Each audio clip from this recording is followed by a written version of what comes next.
بڑا ایک خوبصورت قول ہے فضیل بن عیاض رحمہ اللہ کا، فرماتے ہیں تريد أن تقف الموقف مع نوح وإبراهيم ومع محمد صلی اللہ علیہ وسلم، تم یہ چاہتے ہو کہ حشر کے میدان میں نوح علیہ السلام کے ساتھ ہو، ابراہیم علیہ السلام کے ساتھ ہو، امام الانبیاء والمرسلین سید الاولین والآخرین خاتم النبیین جناب محمد رسول اللہ صلی اللہ علیہ وسلم کا ساتھ حشر کے میدان میں تمہیں مل جائے، وَأَن تَدْخُلَ الْجَنَّةَ مَعَ النَّبِيِّينَ وَالصِّدِّيقِينَ، اور تمہاری خواہش یہ ہے کہ تمہیں جنت کا داخلہ انبیاء علیہ السلام اور صدیقین کے ساتھ ملے۔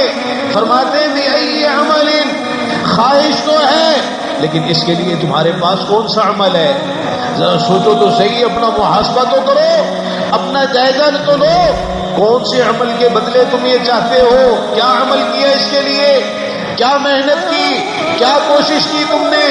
او بِأَيِّ شَهْوَةٍ تَرَكْتَهَا، کون سی خواہش ہے جس کو تم نے قربان کیا اپنی اس امید اور آرزو کے لیے کہ تم اتنی بڑی آرزو لے کے بیٹھے ہو؟ اس کے لیے کون سی خواہش اور کون سی شہوت تم نے قربان کی ہے؟ او ای قریب باعدتہ فی اللہ، کون سا ایسا تمہارا قریبی ہے جس کو تم نے اللہ کی خاطر دور کیا؟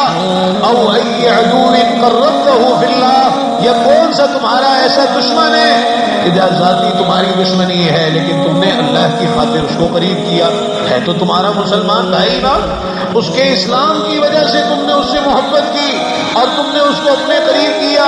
تو عزیز بھائیو، یہ قربانیاں دینے کی ضرورت ہے، بہت بڑی خواہش ہے، بہت بڑی تمنا ہے اور بہت بڑی سعادت ہے کہ جنت میں آپ کی رفاقت مل جائے اور قیامت کے دن آپ کا ساتھ مل جائے۔